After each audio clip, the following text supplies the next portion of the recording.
Hello. Moi. Bonjour. Xin chào.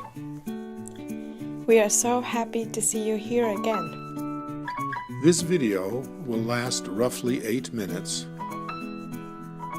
But we promise you every information is valuable for running a successful diversity game. So, are you ready? Let's start.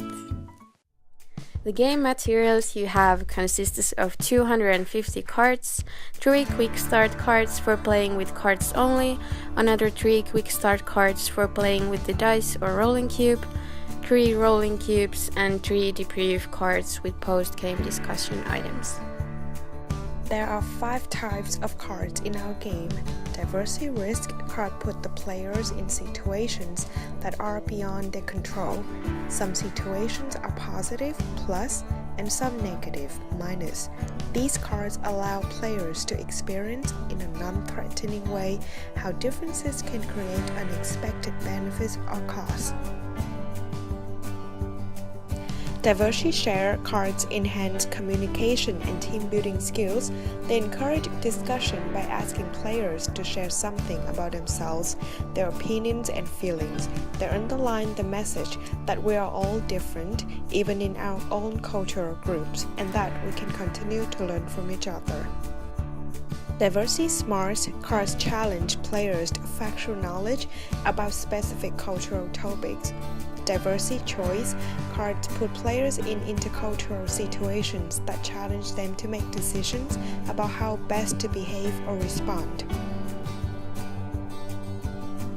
And finally, Diversity Guide offer wisdom from different cultures and recommendations that encourage the players to look for opportunities to apply it in their work or life. And yes, each card presented here belongs to a different game collection, and we have over 60 game collections. If you don't believe us, just check on our website. When preparing for a game, you may stack the deck, that is, customize it by choosing the cards that you want players to discuss and by eliminating the ones that are not relevant to your learning goals. If you're playing with several groups, realize that in an hour of play, it's likely that no more than 50 cards will be played, so you may divide the large deck into smaller ones for each group to play with. It is best to have a pencil and pad of small sticky notes on each table before the game starts, along with a quick start card with the instructions on how to play. It is usually best if you read the instructions to the whole group, then remind them that there is an instruction card on their table to refer to. Alternatively, you can have one individual in the group read out the quick start card to their group. Familiarize players with the different kinds of cards, perhaps by walking them through each kind of card, using samples chosen from the deck. Let them know beforehand that the content often discusses a group's general cultural traits. Game developers have done their best to avoid reinforcing stereotypes or prejudices while highlighting likely values and behaviors. Tell them that if they find a card's content puzzling or contrary to what they know or believe, to note it on a sticky note and attach it to the card for a discussion during the debrief. There are 2 ways to play diversity. You can play with the cards and the rolling cube, or simply with the cards alone. Depending on your decision, refer to the side of the quick start card that each group will have at its table. To decide who goes first to start the game, you may suggest something like the tallest person, the shortest person, the oldest person, the youngest person, etc. If you're playing with the cards and the rolling cube, place the cube on the table along with the cards, piled in separate categories according to their color. You will thus have 5 stacks of cards on each table. The first player rolls the cube and picks the first card of the corresponding color on the cube to start. He or she reads the card aloud, responds according to the instructions on the card, and then either keeps or discards the card according to the instructions. Discards can be placed at the bottom of the pile they came from. Choice and Smarts cards are 2-sided, So the person who drew the card should give their answer before looking at the answer side. The other types of cards are one-sided, with explicit instructions immediately below the question. Should a player roll the question symbol, he or she may ask a cultural question of any other player in the group, and then roll again. Turn-taking passes to the left.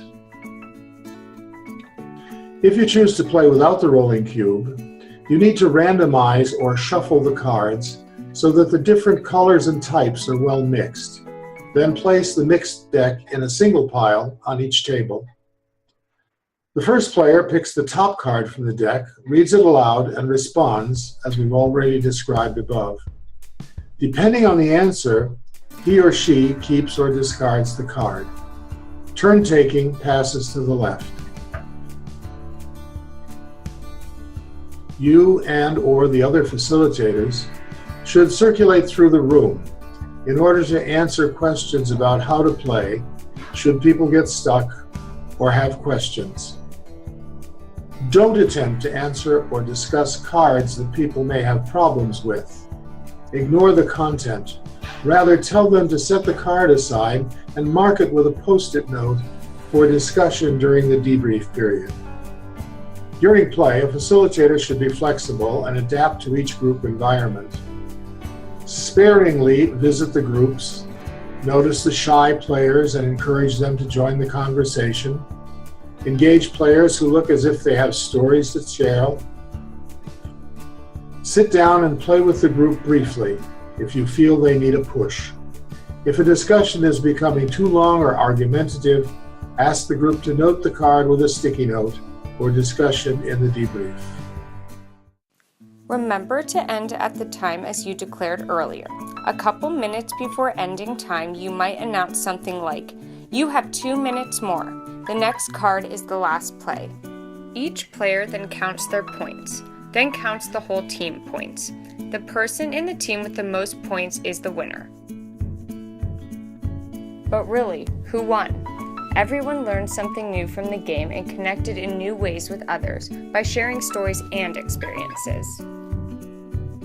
One tip for you. When you collect back the game, if you have used more than one copy of the same game, remember not to let multiple decks become mixed. It will save you time for the next play session. It might be useful to mark each deck in some way, for example with stick-on colored dots. Thank you very much for your time watching our tutorial video. We hope everything is clear and wish you a successful game. To keep in touch, you can find us on Facebook, LinkedIn, Pinterest, Twitter, or subscribe to our emails. All these options are available on our website. Cheers!